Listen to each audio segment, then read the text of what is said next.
Tere kuulama Mentosteeri seminari sellest, kuidas ehitada oma personaalne juturobot, mis on rikastatud sinu poolt antud infoga.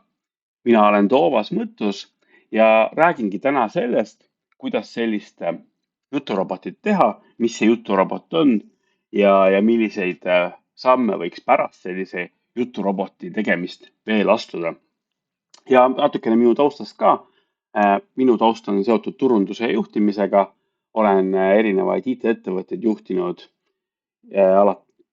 siin mitukümmend aastat juba ja olen ka Infotehnoloogia ja Telekommunikatsiooni Liidu juhatuse liikmena panustanud Eesti infotehnoloogia arengusse.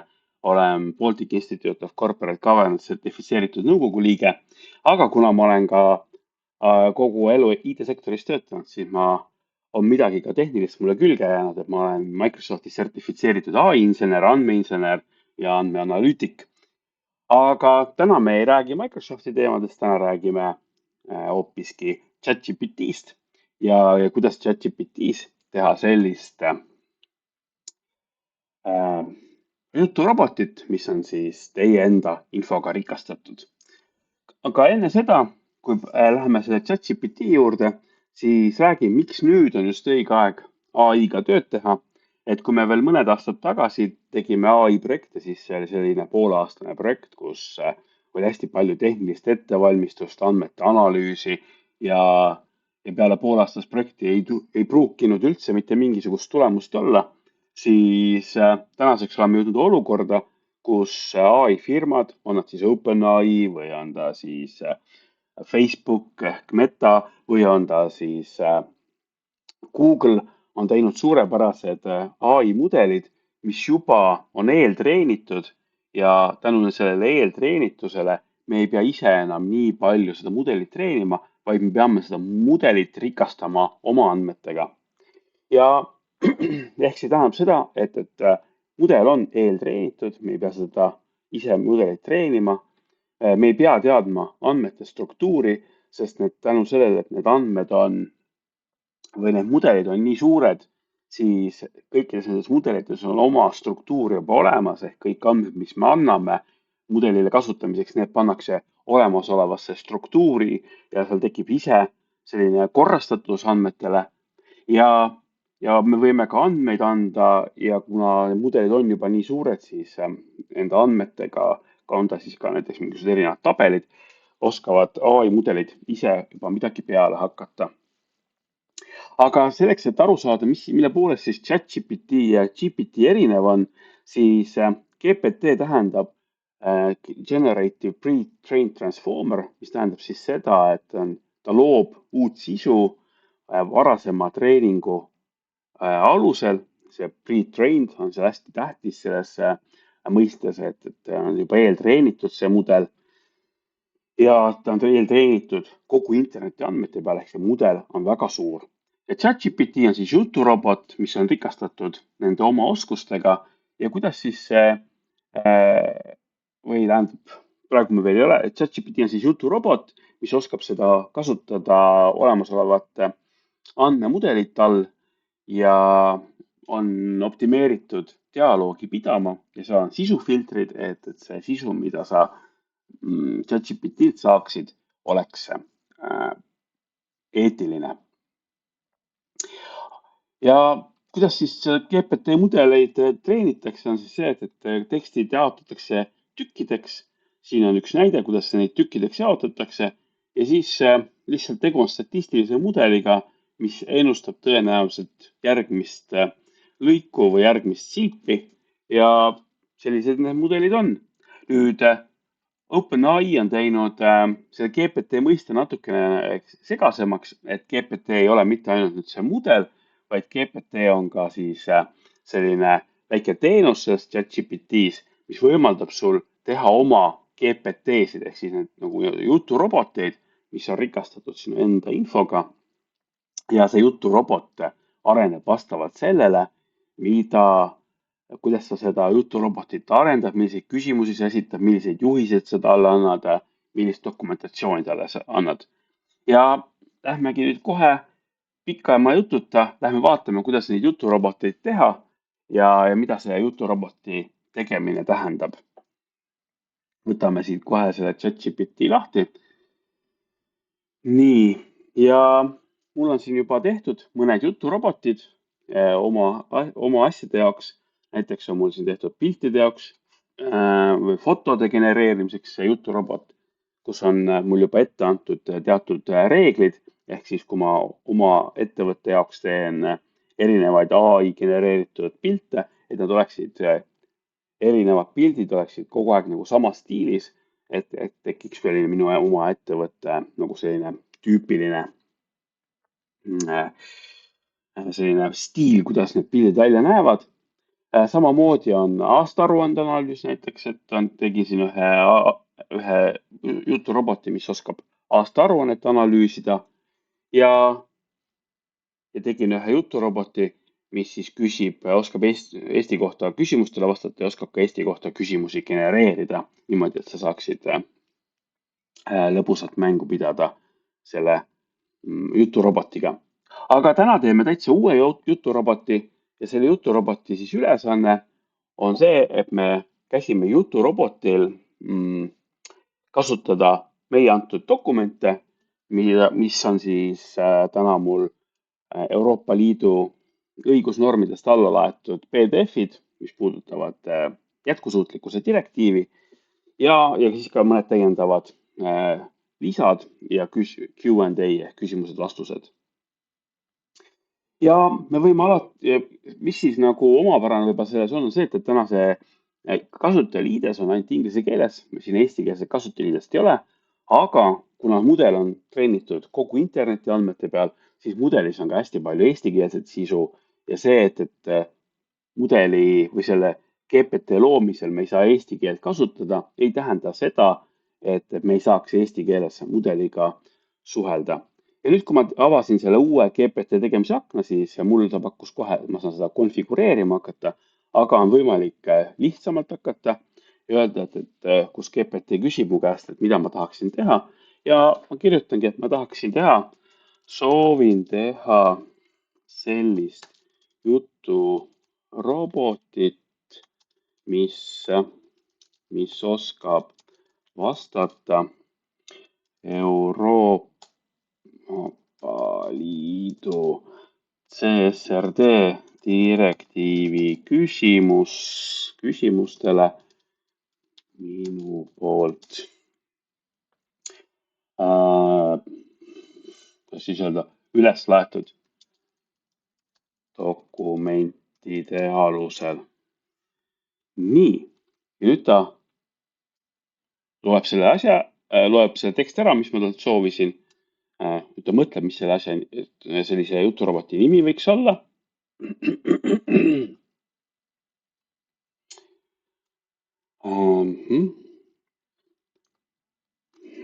Palun nimeta robot CSRD nõustaja. Vaatame.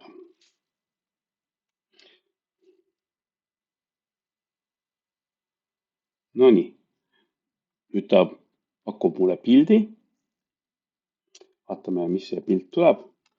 Kuna on jätkusuutlikkuse direktiiviga, et tal kindlasti, näe, Euroopa Liidu igasugused viisnurgad siin, nagu Euroopa Liidu lipul on.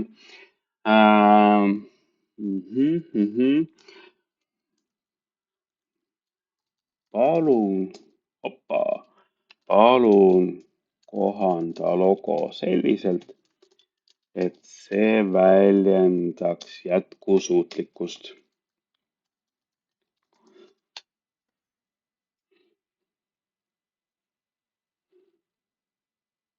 Nii, vaatame, mis ta nüüd teeb. No näe. Ma arvan, et ma olen sellega rahul.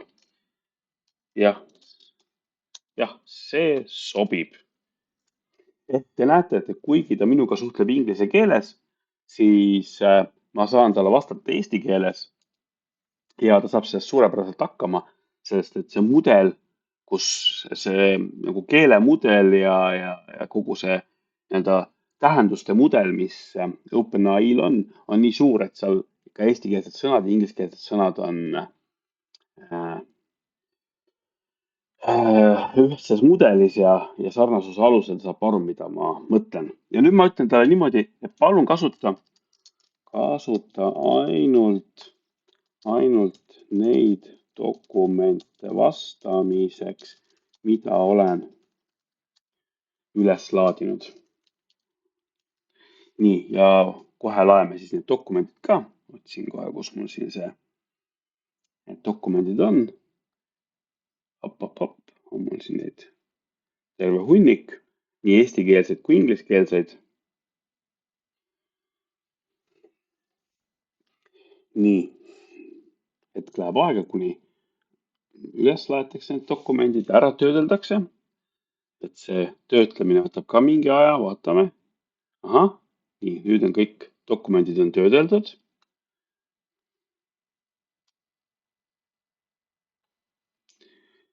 Nii, nüüd ta nende dokumentide alusel uuendab oma mudelit.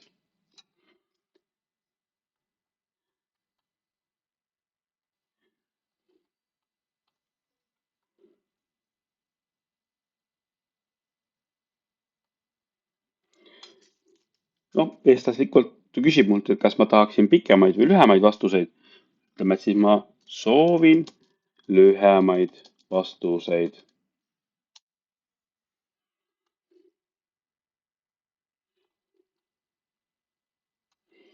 Nii, aga nüüd me oleme sellise esmase seadistamise ära teinud ja võime hakata proovima seda CSRD nõustajat.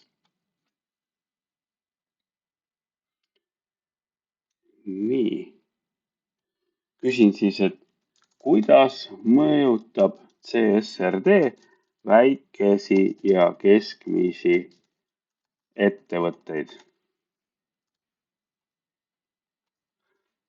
Nii, otsib.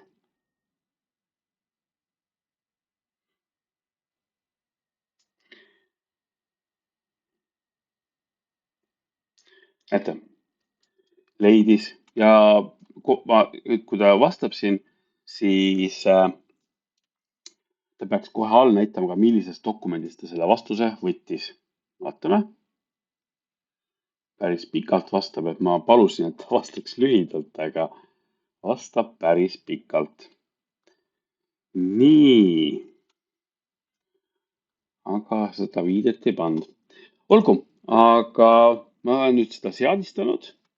Vaatame, mis meil siin seadistuses on. Meil on logo, meil on CSRD nõustaja.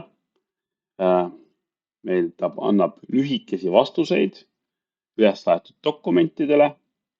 Nii, vaatame, mis ta siin veel teeb. Nii, see on siis nagu need juhised, mis ma sellele AI-le olen andnud, et kuidas ta peaks vastama. Aga prooviks anda ta eestikeelseid juhiseid ka.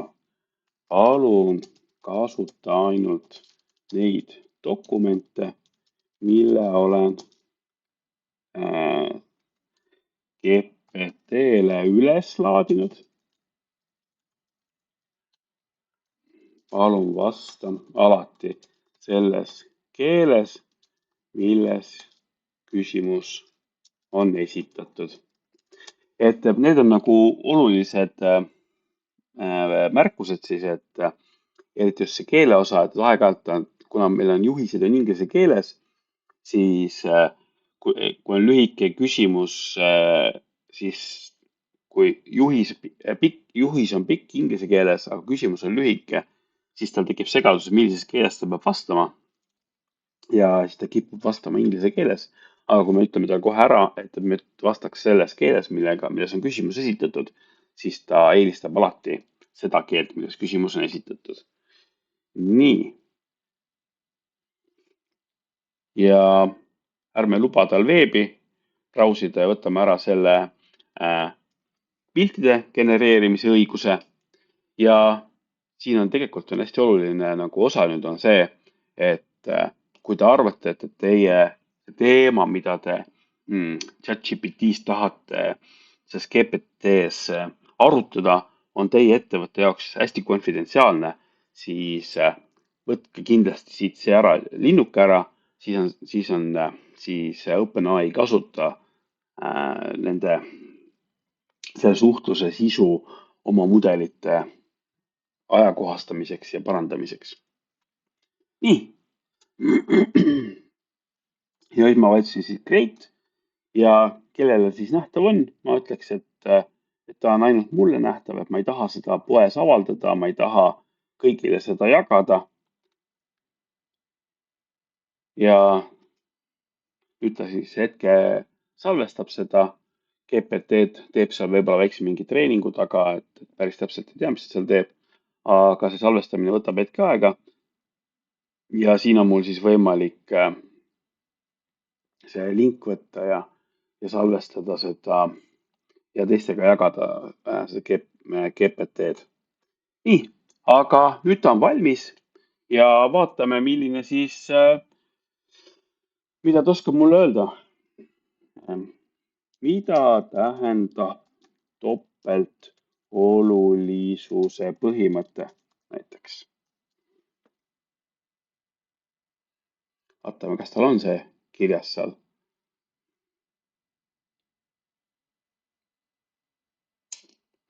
Näete.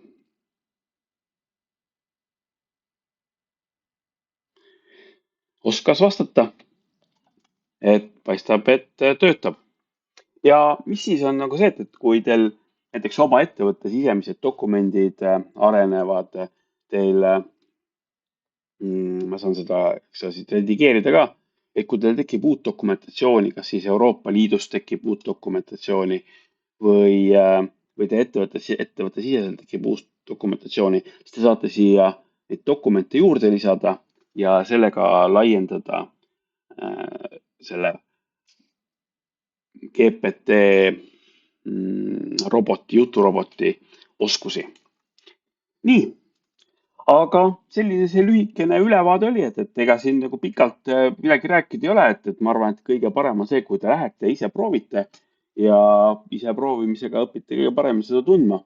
Aga nüüd, kui mõtlete, et millised võiksid olla nagu järgmised sammud siit edasi, siis täna me liigume suunas, kus tekivad AI agendid, et ka see GPT, mida me täna lõime, on selline hästi lihtne agent, kus me oleme andnud sellele GPT-le täiendavat informatsiooni, aga me saame AI võimekusi erinevatesse äriprotsessi osadesse lisada sellisena, et näiteks AI tuvastab sealt olulised punktid tekstist, võib teemade loetelu teha ja siis annab selle järgmisesse töövoo etappi ja me sealt näiteks ütleme, et laienda seda teemat või et otsi sellega teemaga seotud informatsiooni meie ettevõtte siseinfost ja pane siis kogu see pakett kokku ja anna ja rikasta siis seda vastust, mida sa oled inimesele loonud või siis näiteks me saame tähenduse järgi otsida näiteks toodete hulgast, et kui